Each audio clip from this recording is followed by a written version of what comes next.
অনেক সুন্দর গান করেন তো আপনি। তারপর আমার না আপনাকে ভাল লাগছে। কি করতে হবে এখন? আপনি আমার রূপকথার রাজপুত্র হবেন। না, কেন? আপাতত ফ্রেন্ডশিপ করতে পারেন। ফ্রেন্ডশিপ করে কি হবে? আপনি আমার রাজপুত্র হবেন আর আমি আপনার রাজকন্যা। ভাইয়া আপনারা কিছু মনে করেন না তো, আমার বান্ধবীর স্কুল একটু ঢিলা আছে, এই চল তো তুই। হাই রাজপুত্র, আপনার নামটা যেন কি? আমি মেবি আপনাকে আমার নাম কখনো বলিই নাই। কোথাও যাচ্ছেন নাকি? ওই গিটার স্ট্রিং কিনতে। আরেকদিন কিনেন, চলেন না একটা লং ওয়াকে যাই। কেন? চলেন না। আচ্ছা আরেকদিন যাবো না। ভয় পাচ্ছেন? ভয় পাবো আর আপনাকে? মানে যা তা না। তাইলে চলেন। কি এমন হবে, খেয়ে ফেলবো নাকি আপনাকে?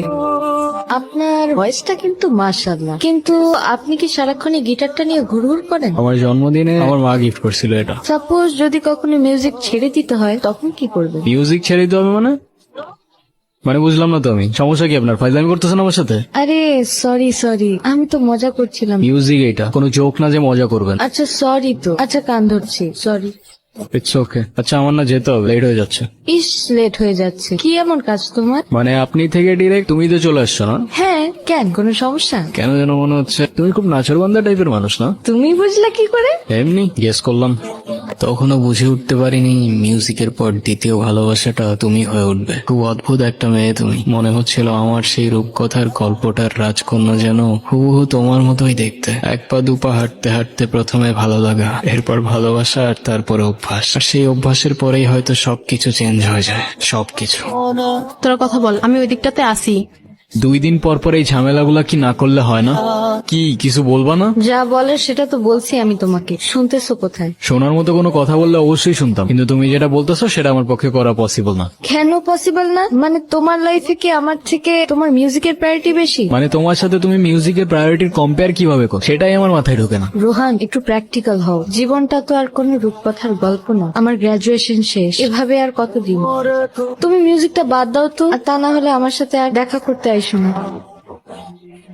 যে নম্বরে কল করেছেন সব ভাই লোক। কি রে, তোর তো কোনো খোঁজ খবরই নেই। আচ্ছা গিটারটা রাখতো, বাবা টাকা পাঠিয়েছে, আমি টাকাটা উঠে আসি। সাবধানে রাখিস। আসসালামু আলাইকুম ভাই, দেখি গিটারটা।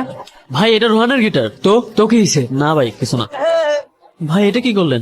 তোর রোহান রে কইস এই গিটারের তার যেমন ছিঁড়ছি না, তোর রোহান রে ধরলেও না এমন করে ছিঁড়ালাম। কে ছিড়ছে? জাকির ভাই। Sorry Rohan, sorry. ঠান্ডা হয়, এতটা গরম হইস না। এটা তুই ঠিক করস। এটা কোনো র্যান্ডম গিটার না, এটা আমার ইমোশন। তোর ইমোশন আছে, আমার ইমোশন নাই। আমার গার্লফ্রেন্ড তোর পোস্টে ক্র্যাশ লেগে কমেন্ট করবো কেন? আমার ভালো লাগে নাই তাই আমি তো তার ছেড়ে দিই। আরে তো তোর গার্লফ্রেন্ড তুই সামলা না ব্রো। হ্যালো, কোথায় তুমি? তুমি কোথায়? তোমারে কতগুলা কল দিছি আমি। রনির কাছে শুনলাম কি ঝামেলা হয়েছে। না সমস্যা নেই, তেমন কিছু হয়নি। সমস্যার কথা বলি নাই আমি, তুমি এক্ষুনি দেখা করো আমার সঙ্গে।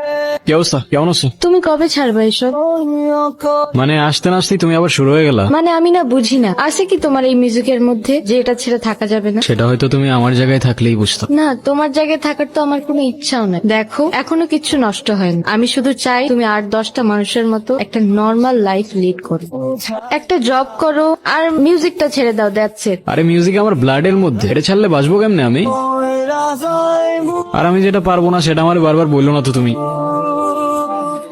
তোমার ডিসিশন তাহলে ফাইনাল? হ্যাঁ। কফি?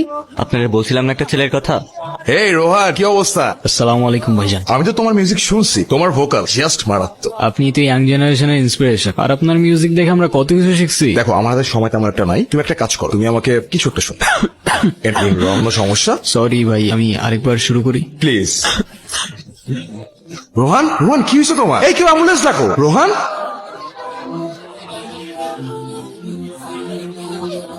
তা হওয়ার ভালোই হয়েছে। এই মিউজিক টিউজিক আর করতে হবে না। চলো না আমরা আবার নতুন করে সব শুরু করি। কিন্তু তোমার ভোকালের যে কন্ডিশন, আমি চাইলেও তোমাকে হেল্প করতে পারছি। না মানতে পারছিলাম ভাগ্যটা, আর না জীবনটা সহজ হচ্ছিল। বলতে বলতে আমি আমার কাহিনীর ঠিক শেষ পর্যায়ে চলে এসেছিলাম, আর তখন মনে মনে কবির লেখা সেই 4টা লাইন খুব মনে পড়ছে। খেলা ঘর পাতা আছে এই এখানে, স্বপ্নের ঝিকিমিকি আঁকা যেখানে, এখানে রাতের ছায়া ঘুমের নগর, চোখের পাতায় ঘুম ঝরে ঝড় ঝড়।